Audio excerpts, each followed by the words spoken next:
반갑습니다. 세상의 모든 이슈를 꿰뚫어보는 머니시크릿입니다.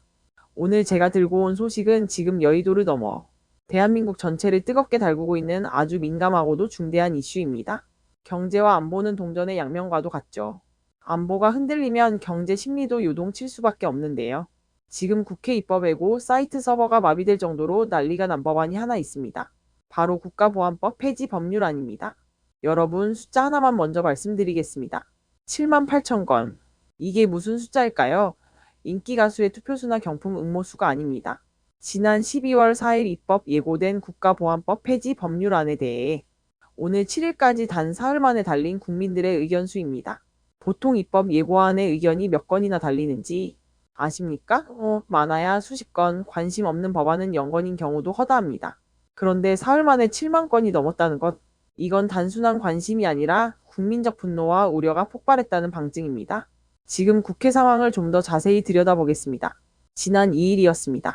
더불어민주당, 조국혁신당, 진보당, 기본소득당, 사회민주당 등 이른바 범야권 의원 31명이 뭉쳐서 국가보안법을 완전히 없애자는 법안을 공동 발의했습니다. 면면을 보면 민주당의 이학영, 이재정, 김용민 의원을 비롯해 조국혁신당의 조국 대표 측근 의원들, 그리고 진보당의 윤종호 의원 등이 이름을 올렸습니다. 거대 야권이 연합전선을 구축해서 이번에는 기필코 국보법을 폐지하겠다고 나선 겁니다. 이들이 내세우는 명분은 확고합니다. 국가보안법은 일제강점기 치안유지법을 계승한 것으로 태생부터가 잘못됐다. 그동안 정권이 바뀔 때마다 정치적 반대 세력을 탄압하는 도구로 악용됐고 국민의 사상과 표현의 자유를 억압해왔다는 논리입니다. 법안 발의 전날에는 민주노총과 각종 시민단체 등 900여 개 단체와 함께 기자회견을 열고 이제는 국가보안법 없는 대한민국을 만들 때가 됐다고 성명까지 발표했습니다. 하지만 여론의 반응은 싸늘하다 못해 뜨겁게 타오르고 있습니다. 앞서 말씀드린 7만 8천여 건의 의견들, 그 내용을 하나하나 뜯어보면 대부분이 결사반대를 외치고 있습니다. 지금 같은 안보 위기 상황에서 국보법을 없애는 게 말이 되느냐, 나라의 울타리를 스스로 걷어차는 꼴이다 착정하고 국가 안보를 해체하려는 시도다라는 격앙된 반응들이 줄을 잇고 있습니다.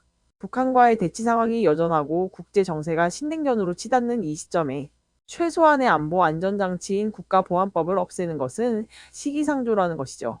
사실 국가보안법 폐지 논란은 어제 오늘 일은 아닙니다. 지난 수십 년간 한국 사회를 양분해 온 가장 오래된 이념 전쟁터입니다. 하지만 이번에는 분위기가 조금 다릅니다. 야권이 의석수의 우위를 점하고 있는 상황에서 여러 정당이 연합하여 발의했다는 점, 그리고 이에 맞서는 국민들의 반대 여론이 온라인을 통해 실시간으로 그리고 폭발적으로 결집하고 있다는 점입니다. 이는 단순히 법 조항 하나를 고치는 문제가 아니라 대한민국이 자유를 어떻게 정의할 것인가, 그리고 안보를 어떻게 지킬 것인가에 대한 근본적인 가치관의 충돌이라고 볼 수 있습니다. 여러분은 어떻게 생각하십니까? 시대가 변했으니 낡은 유물인 국보법은 폐지하고 인권을 넓혀야 한다는 주장에 동의하십니까? 아니면 아직은 남북 대치 상황에서 체제를 수호할 최소한의 방패막이가 필요하다는 우려에 공감하십니까? 7만 건이 넘는 댓글 전쟁은 이제 시작일 뿐입니다. 이 법안이 국회 본회의에 상정되고 논의되는 과정에서 대한민국은 다시 한번 거대한 경랑 속으로 들어갈 것으로 보입니다. 정치는 경제의 흐름을 바꾸고 안보는 국가의 존립을 결정합니다. 저희 채널에서는 이 법안이 가져올 사회적 파장과 정치적 셈법, 그리고 우리 삶에 미칠 영향까지 끝까지 추적해서 분석해 드리겠습니다. 대한민국이 올바른 방향으로 나아갈 수 있도록 여러분도 눈을 크게 뜨고 지켜봐 주셔야 합니다. 오늘 영상이 유익하셨거나 이 뜨거운 논쟁에 대해 더 깊이 있는 분석을 원하신다면 구독과 좋아요, 그리고 알림 설정 부탁드립니다. 댓글로 여러분의 소중한 의견도 남겨주세요. 여러분의 목소리가 세상을 바꿉니다. 저는 다음 영상에서 더 날카로운 분석으로 찾아뵙겠습니다. 고맙습니다.